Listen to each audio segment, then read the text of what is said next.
Has the Nigerian president delivered on his election promises? The first anniversary in office for Muhammadu Buhari is being accompanied by unrest in the Niger Delta. How will he deal with the threat and the many problems Nigerians face? This is Inside Story.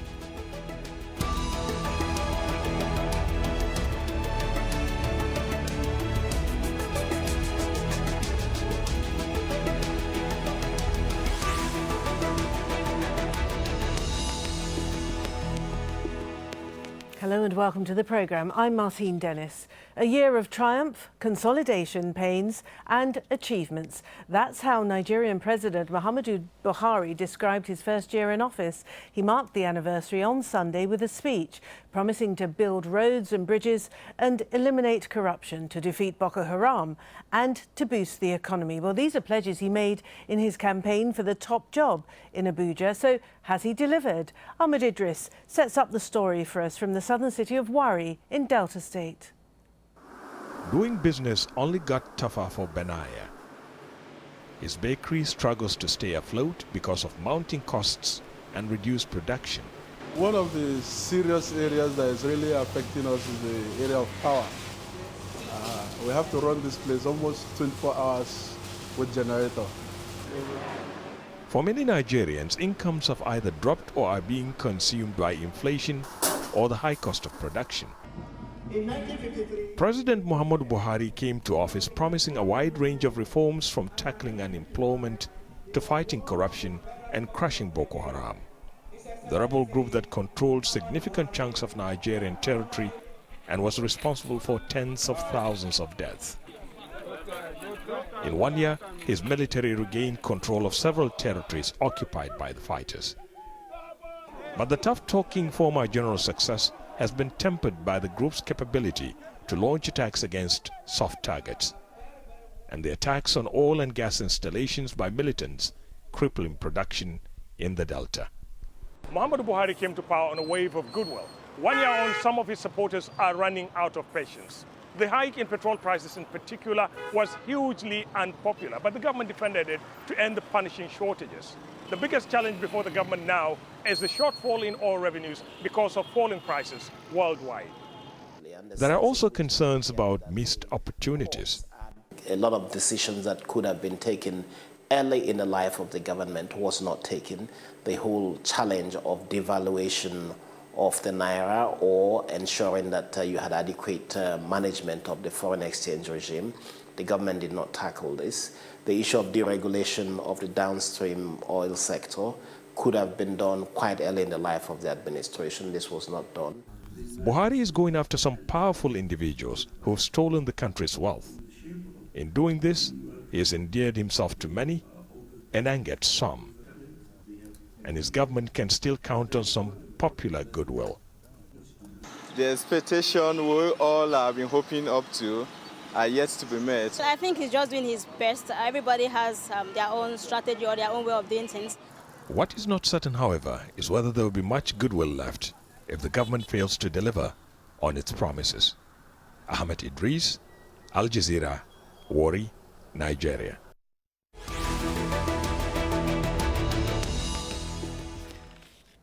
Well, let's introduce our panel now. Joining us from London is the Nigerian journalist Donu Kogbra, who was a member of the Presidential Committee on Oil and Gas. From Abuja, Nigeria's Minister for Information, Lai Mohammed.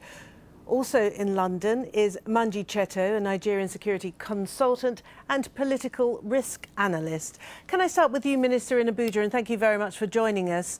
It's been a tough year. President Buhari admitted as much. But there have been, on the positive side, there have been some achievements by your government that have been hailed, particularly by the international community, notably the war against corruption, which is sending all the right messages.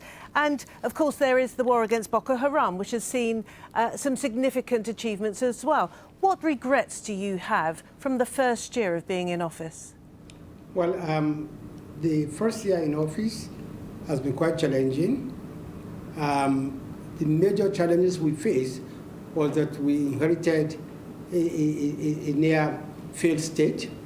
We inherited a comatose economy. We inherited an empty purse. And we had within the last 12 months to try and survive under these very difficult situations. But we remain focused, we remain on track all through, despite the fact that on assumption of office, we lost over 70% of our total earning, due largely to the crash in the price of crude. But more importantly was that we found out to our chagrin that despite the almost 5 years of high price of crude, there was little in terms of infrastructure. We met refineries that were not working. We met roads that were in very great state of disrepair. But we rolled up our sleeves and we started addressing the issues. And the first thing we did was that we changed the lifestyle and we stopped any extravagant spending. We introduced the Treasury single account, which made it possible for government to ensure that all money according to government was in an account which the government could supervise. We introduced discipline and efficiency into government. We were able to weed out many Minister, can I just interrupt you there, Minister? Because what I actually want to get from you is a reflection perhaps on the past year and as to whether there's anything you think you could have done better. Well, I don't think, given the circumstances, we could have done anything better. I know that people say we ought on day one to have, deregulated or liberalized the downstream sector of the oil industry. But for a politician, that would have been succeeded on day one, because you can imagine you are voted into power, high expectation, and the first step you are going to take is what is going to really inflict a lot of hardship on the people without even first understanding what the alternative is. I think we've got a picture. Minister, I think we've got a picture of the dire situation that you inherited a year ago. Manji Cheto in London, can I go to you? And rather than go through the list of failings that many people accuse the Buhari government of in its first year, can we look at what challenges lie ahead, the challenges for the next year in office?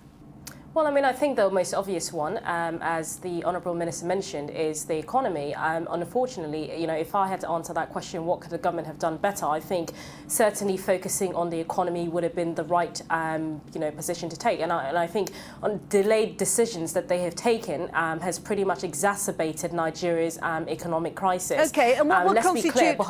Okay, but what will constitute the greatest challenge, do you think, for the forthcoming year? Well, forthcoming, I think, it's security in the Niger Delta, and that has a direct impact on the economy because, while the government has obviously said they want to diversify the economy away from the oil sector, at the end of the day, government revenues rely significantly on the oil sector. We now have a security challenge cropping up there. That's going to have an impact on the economy. So I think that's the biggest problem going forward that the Buhari government will have. That's a question I now want to put to you, Donu, also in London. Management of the economy, of course, is the major overlying issue for any government in Nigeria, but it is particularly this security challenge that I want to ask you about, because, of course, you've got personal knowledge of it. Yes, well, I hope the only thing I'm not famous for when I'm dead is the fact that I was kidnapped last year by Niger Delta militants in the creeks around Port Harcourt. So I do have personal knowledge of this. I spent 2 weeks with Niger Delta boys, if you like, who had become militants because of their numerous grievances against the system. And they had all been involved in pipeline vandalization, and they graduated to kidnapping. And the situation actually has been getting steadily worse for the past few months. One thing I will say for President Jonathan is that even though he did leave us with a pretty bad situation in terms of a state that was clearly failing, while he was in charge, the militancy in the Niger Delta seems to have been under control to some extent. But okay. that is not the case All right, now. let's leave it there for now because we'll want to return to this in just a minute. First of all, let's just explain a little bit more about this situation in this vital region, the Niger Delta. Now, President Buhari inherited many problems, as we've heard, from the previous government when he took over a year ago. But since then, this represents a new threat, and that's emerged, and it's attacking the very heart of the Nigerian economy. The Niger Delta Avengers, as you've heard Donu refer to, are an armed group operating in southern Nigeria. It's home to most of Nigeria's oil and gas fields, and these Avengers have been sabotaging pipelines there, among other things. They want more of the national oil revenue to benefit people living in the poor and polluted Delta region. They say they'll continue to attack until their demands are met, and their attacks have already helped to cut oil production by 50%. That's potentially disastrous for an economy which, as we all know, relies very heavily on its oil revenue. And so, Minister Lai Mohammed in Abuja, can I ask you then, what is the government's strategy for dealing with this threat? As we've outlined, the capacity to reduce oil production goes to the heart of your country's economy and indeed of the health of your government. Well, I don't think any decent government will allow itself to be held ransom by any group of people. We will continue to engage with the leadership, the leaders of that community, but we will not succumb to any blackmail. We are starting the cleanup of the Ogoni land on the 2nd of June this year. We will continue to look at what would make us be able to have a sustainable growth and a sustainable economy in Niger Delta. When necessary, we are going to engage people in discussion and negotiation, but we'll also go after the criminals. Okay, because I'm specifically interested, because up until now, President Buhari hasn't indicated that he's particularly interested in dialogue with any groups who've got a problem with central government. He's, it seemed, preferred a military option. I'm just wondering how he proposes to deal with the militancy in the Niger Delta, because, of course, this will define his presidency. I'm afraid that President Buhari has never ruled out, engagement or negotiation. And I can tell you that we have been doing that, but we will do that with the leaders. And many of them have proven to be very reasonable. And in recent time, you can see many of these leaders denouncing the counterproductive methods of the militants. Because you see, in the first instance, you cannot, in one breath, claim to be protecting and fighting for the interests of the Niger Deltans, and at the same time, taking actions that will affect the Niger Deltans even more. All this blowing up of pipelines and depriving the country of revenue, depriving the country of light. But what about the bigger implication? What are the bigger consequences, which is going to be more lasting, which is the despoliation of the flora and fauna? I think that we've always said it, that there are more decent manners to engage government and to put across your complaints. Okay. Donu, coming back to you with your personal knowledge of these guys who call themselves the Avengers in the Niger Delta, from what you've heard the minister say, will that be enough to satisfy them? Well, I don't have personal knowledge of the Niger Delta Avengers per se.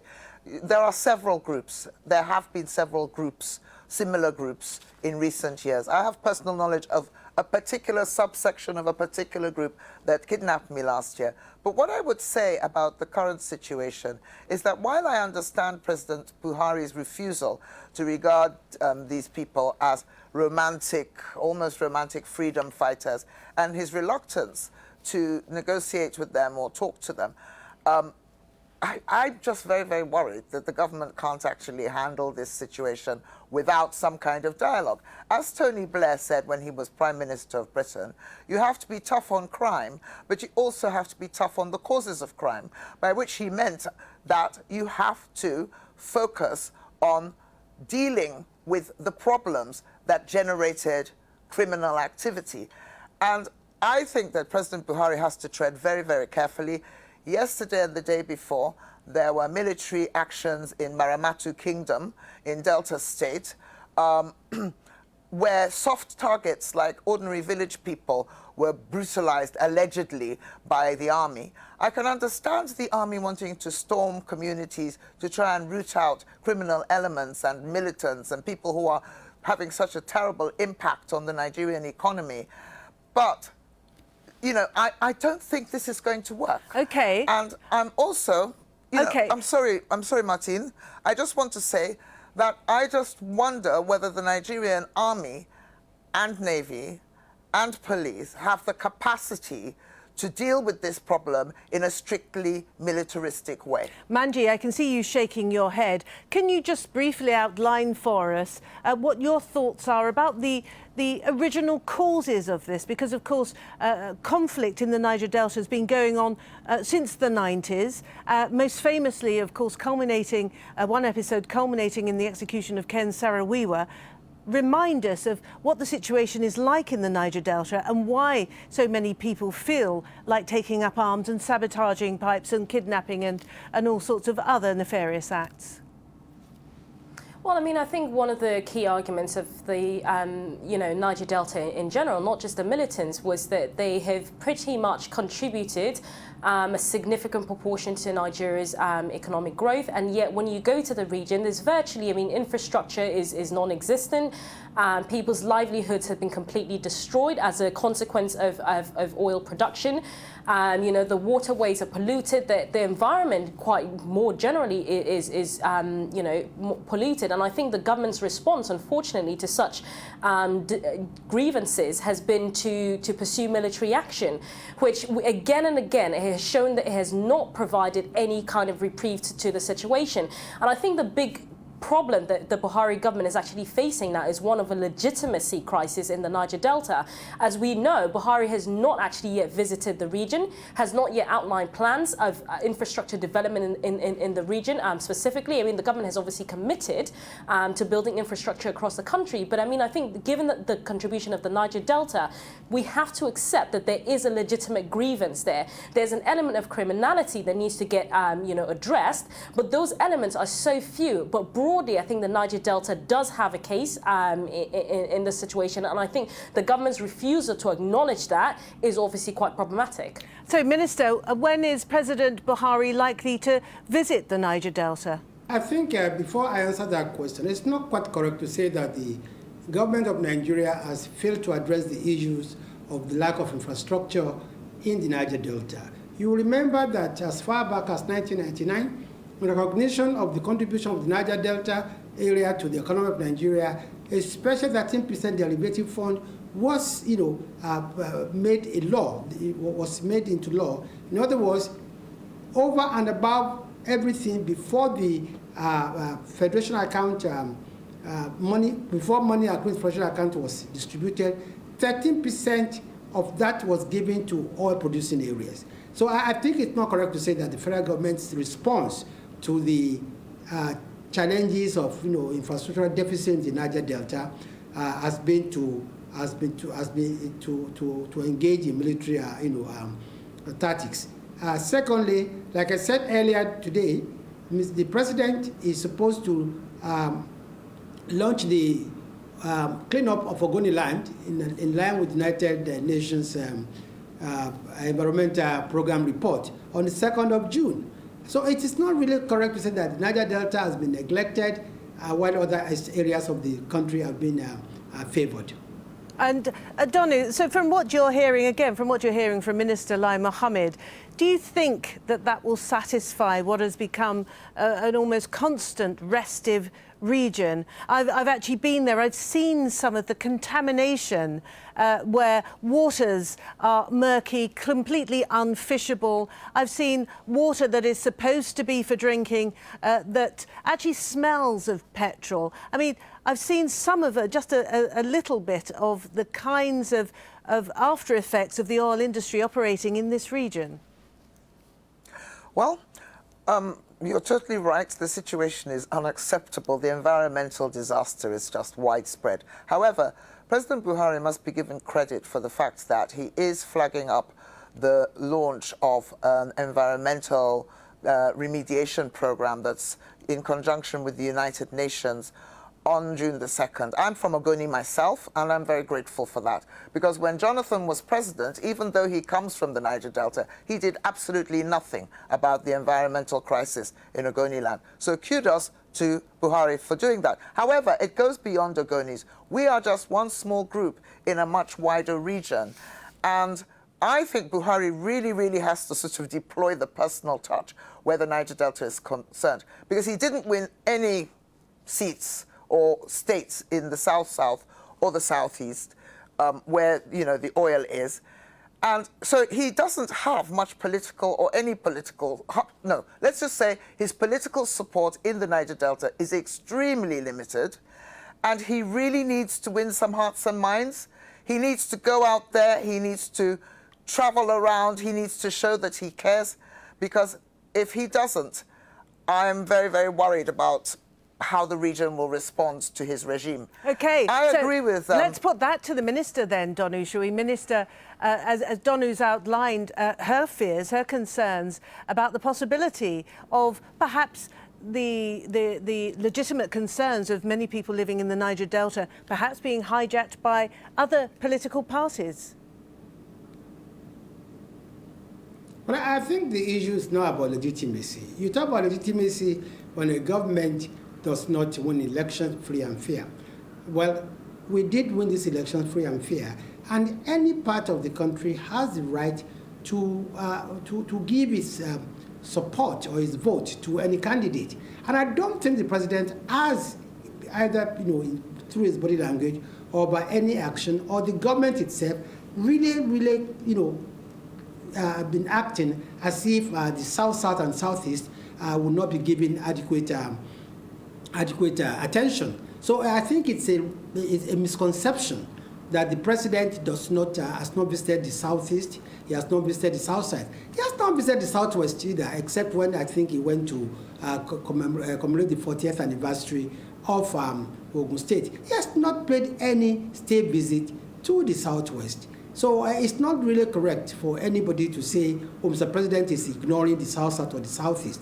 I'm a member of the cabinet, and I know that all throughout the deliberations, since I became a minister, we've not only treated every part of the country equally, we've even paid more attention to issues affecting infrastructural deficit in the South-South and the Southeast. Okay, Manji, we've got the lowest economic growth rates for, 25 years. As we've outlined, oil production is down to the lowest in 20 years or so. We've got inflation, we've got unpaid wages for public sector workers. How much time do you think, how much patience do you think Nigerians have? How much time will they give the Buhari government to turn things around? Well, I think some of that patience has definitely been running out. What President Buhari is very lucky about it is that I think his support in the north, rightly so, is incredibly high. I mean, at the end of the day, this government has made a significant contribution to the turnaround of the security situation in the north. So I think the fact that they do have a lot of legitimacy there will continue to, I think that will remain in their favor for a little while. But unfortunately, I have to disagree with the minister here that, the president has not necessarily neglected the southeast and the south-south, because while he may not have visited the southwest, everyone knows that the southwest Nigeria is the most economically powerful part of the country. So, why give attention to a part of the country that does not necessarily need that attention, where the part of the country that is contributing significantly to government revenues, there is, again, people saying very openly, this is a president who demonstrates by his rhetoric that he does not care. I think to simply dismiss that and say, well, that's not true, I think, again, shows a sort of disconnect with people's sentiments. Whether the president feels that he is committed to it, the fact that people in the region are saying, well, you're not committed to us, I think is enough reason for him to stop and think, maybe I should be going out to the region as early as next week. OK, thank you very much indeed. Manji Chetto in London, Minister Lai Mohammed in Abuja, and Donu Kogbara also in London. Thank you all very much. And of course, thank you for watching. You can see the programme again anytime you like by going to the aljazeera.com website. For more discussion, should you want it, go to our Facebook page, facebook.com/AJ Inside Story. And there's always the Twitter sphere. Our handle is @AJ Inside Story. From me, Martine Dennis, and the whole team here in Doha, it's bye for now.